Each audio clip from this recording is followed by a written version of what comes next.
Phone की घंटी बजी तो मीरा ने मोबाइल हाथ में लिया। अरे, इतनी सुबह सुबह ये रजनी फोन क्यों कर रही है?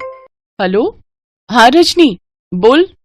नमस्ते मीरा भाभी, वो मैं 1 हफ्ते के लिए गांव जा रही हूँ।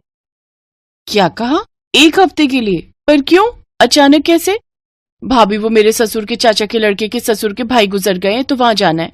अब आप तो जानती ही हो, ससुराल की रिश्तेदारी है तो जाना जरूरी है। अच्छा भाभी, मैं 1 हफ्ते बाद आऊंगी, मेरे पैसे मत काटना, अगले महीने के हिसाब में जोड़ लेना। बस निकलने का टाइम हो रहा है, मैं फोन रखती हूँ। मीरा ऐसे सिर पकड़कर बैठ गई मानो कहीं भूचाल आ गया हो। तभी देवरानी रश्मि भी आ जाती है। मीरा की सास भी वहीं बैठी थी। क्या हुआ मीरा, तूने सिर क्यों पकड़ लिया? सब ठीक तो है ना? कुछ ठीक नहीं है माँ जी, सब कुछ खराब है। मतलब हुआ क्या है? फोन किसका था? रजनी का फोन था। 1 हफ्ते की छुट्टी लेकर गई है, अगले हफ्ते आएगी। उसका अगला हफ्ता 15 दिन मान लो। क्या? रजनी छुट्टियों पर चली गई है? अब रजनी नहीं है तो बर्तन कौन मांजेगा? अरे, मेरी तो कलाई बहुत दर्द हो रही है, ऐसा लग रहा है कलाई में कहीं चोट आ गई है। रश्मि, अभी के बर्तन तुम मांज लो, मैं शाम को कर लूंगी। भाभी, मैं कल ही हाथों की वैक्स करवा कर आई हूँ, मैं सर्फ में हाथ नहीं डालूंगी, मेरे हाथ खराब हो जाएंगे। कल तो नहीं करवा कर आई थी? वैक्स करवाए हुए तो तुम्हें 1 हफ्ता हो गया है। झूठ मत बोलो, ये तुम्हारा बहाना है। कल तो तुम फेशियल करवाने गई थी। जो भी है, पर अभी मैं बर्तन नहीं मांजूंगी, मैं शाम के कर लूंगी। मुझे क्या पड़ी है, रहने दो, जिसको जरूरत होगी अपने हिस्से का गिलास, प्लेट, कटोरी, चम्मच मांज लेगा। मीरा और रश्मि दोनों देवरानी जेठानी अपने कमरे में चली गई।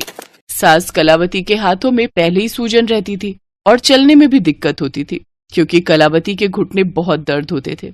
उम्र भी थी। कलावती बर्तन करने के लिए उठने लगी, तभी बेटे उमेश ने रोक दिया। माँ, कहाँ जा रही हो? बेटा, ये दोनों तो बर्तन कर नहीं रही हैं, मैं सोच रही हूँ मैं ही थोड़े से बर्तन मांज देती हूँ।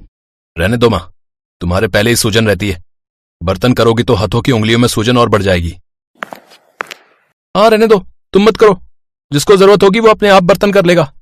उमेश नरेश ने कलावती को बर्तन करने से मना कर दिया।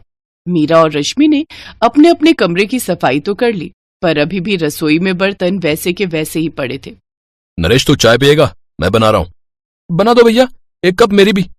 एक तो आज दुकान भी जल्दी जाना है, आपको पता है ना, कस्टमर ने आना है। हाँ, मुझे पता है। एक काम करते हैं, दोनों चाय के साथ साथ 2-2 पीस ब्रेड के खा लेते हैं। ये दोनों तो रसोई में कुछ नहीं करने वाली। लो भैया, चाय का फ्राई पैन मैं धो देता हूँ। अरे नहीं, बस धुल गया है, मैं बना रहा हूँ। माँ, तुम्हारी भी चाय बना रहा हूँ, पी लेना। ठीक है बेटा, थोड़ी सी बना दे, फिर बाद में नहा लूंगी। आज बच्चों की छुट्टी है क्या? हाँ माँ, गर्मियों की छुट्टियां शुरू हो गई हैं, अब तो 1.5 महीने बाद ही स्कूल खुलेंगे। अच्छा अच्छा। कलावती स्वभाव की बहुत अच्छी थी। वो जानती थी कि जब तक उमेश और नरेश काम पर नहीं जाते तब तक वो रसोई में नहीं जा सकती।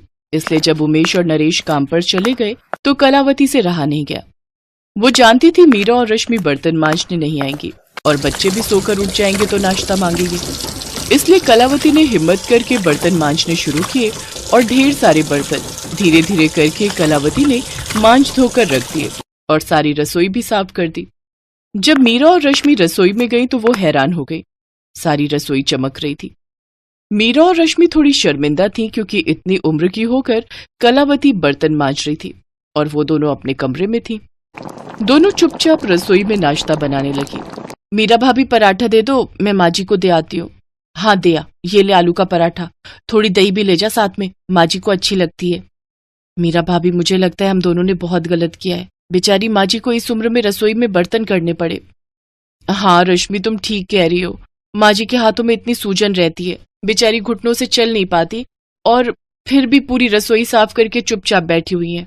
रश्मि, मैं सोच रही हूँ अब जितने दिन रजनी नहीं आती तुम और मैं दोनों मिलकर घर के सारे काम करेंगे और बर्तन भी मिलकर मांज धो दिया करेंगे।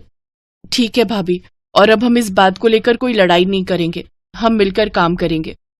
मीरा और रश्मि दोनों ने समझदारी से काम लिया और कुछ दिनों की परेशानी को समझा। शाम को दोनों ने मिलकर बर्तन किए। कलावती ने जब दोनों बहुओं को एक साथ मिलकर काम करते हुए देखा तो उसे बहुत खुशी हुई और फिर कुछ दिनों बाद रजनी आ गई। सब कुछ फिर से पहले जैसा हो गया। प्रॉब्लम्स हमारी लाइफ का हिस्सा होती हैं, पर उन प्रॉब्लम से बाहर निकलने के लिए समझदारी बहुत जरूरी है, जो समझदारी मीरा और रश्मि ने दिखाई। इस कहानी से हमें यही सीख मिलती है कि बिना लड़ाई झगड़े के जब काम को मिल बांट कर किया जाए तो काम बहुत आसानी से हो जाता है।